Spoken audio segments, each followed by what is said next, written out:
Hi Blue Marble Riders. The reason I'm showing you my odometer is that, as you can see, it's got nearly 17,000 kilometers on it, which isn't much for a bike. It's the kilometers that the tires have done. They were the OEM stock original tires. They're the Bridgestone Battlewings 150 70 R17s. If I tell you that, it's pretty impressive. There's still 2,000 or 3,000 clicks technically left in the tread. I could be running these for a little longer.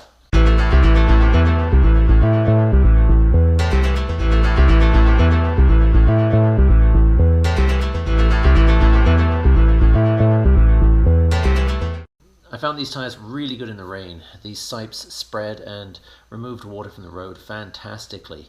When warm, grip really well. I never took them off-road. So basically, I'm looking now at replacing these. And the reason I'm looking at replacing these is not because they're completely worn out.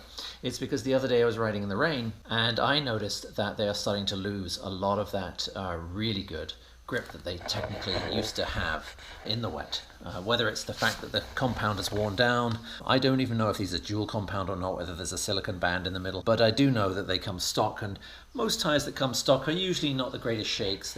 They're on there and they perform well for a short period of time, and then they tend to cliff and the performance goes off the edge really rapidly. Why? Well, they're made cheaply so that the bike can be sold, handle well initially, and then they'll last, but the handling will go and the quality of the tire will go down rapidly. If it's like anything, manufacturers are trying to make a profit and they want the maximum bang for the buck. So consequently, there's my Battlewing, and the size is up here, and the size is important because when I come to replace this, you'll notice it's a 19-inch front, and that restricts the choices that you can have. You can go for something like the Metzler Torrance, you can go for an Anarchy, or you can go for the one that I'm thinking about. The other thing about these is it's not so bad on the front, but if I whip you back over to the back, you might be able to see that it is squaring off. The tire is most definitely square and flat here, and the roundness is gone. And I'm starting to notice that with the handling too. So not only is the wet weather handling deteriorated considerably, but and it does rain a bit here, especially in the fall and the spring. Also, the handling in the dry now is starting to become noticeably different than it was. So with that in mind, I will be picking up a new pair of tires tomorrow, and I will let you know what they're going to be. Bearing in mind the wheel size, I am limited, but I have done a lot of research, and I will patch you into what it is I've picked up, and I will start to review it and see how it goes. And as if by magic, Blue Marble Riders, a pair of Michelin Road 5s are now on the Vstrom, and here they are.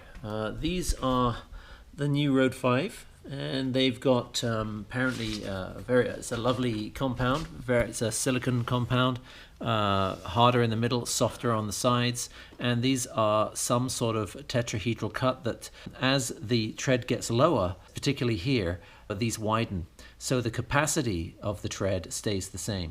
So I'm not sure what I'll get out of these. We'll see. So this is the Pilot 5 on the rear. You cannot at this moment get the Pilot 5 for the front of the Vstrom, it being a 19-inch wheel.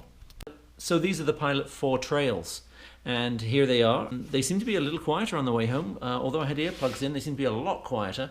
I'll have to really judge that later on. You cannot get the 5s. There's no 5 trail at this moment in time, so I went with the 4 trail.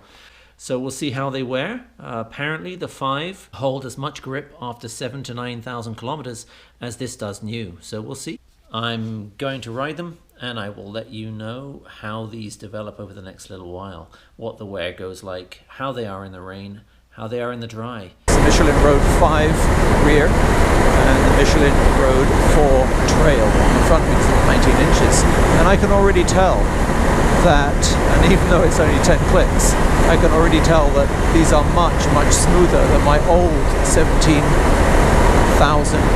kilometer Battlewings, and of course they would be. Probably by now the Battlewings are slightly out of round, they've definitely squared off, they're not the same tire they were. I did notice that in rain they were starting to lose that phenomenal grip that they did have. And like I said, when I was leaving, the guy said some beautiful tires on there, but you know, the Battlewings get such a rough time. And I said, yeah, you're right, they do. 17,000 kilometers, perfect sipes for wet weather conditions on the roads. Really nice. And you know, if these don't show a marked improvement, because they're quite a bit more expensive, the Michelin Pilot 5s and 4s, but they're markedly more expensive, and they had better perform that much more. Will they? Who knows? Don't know. Will I get 17,000 out of them? That, you know, depends, I suppose. We'll see. But right now I'm very impressed with their smoothness. These things are showing that they are new tyres. Are they showing any more than that? Don't know. It's so long since I've had the new Battlewings that I couldn't tell you. One thing I am interested to know is, are these quieter? One other complaint that I forgot to mention yesterday, and it's not a complaint, it was a fact of life, not a complaint, was that the front Bridgestone Battlewing, because of the large sipes, huge spaces between the blocks, was quite whiny and noisy. And I used to notice that because there's a hell of a volume up through here, and it seemed to amplify. And if you didn't have earplugs in like I do now, then you were somewhat overwhelmed by the whiny sound at speed. I'll give you a long-term review of those Michelins in about a year from now. And once again, Blue Marble Riders, don't forget to like, share and subscribe. Blue Marble Rider, out. Oh dear, and that's usually how you will see a hobby.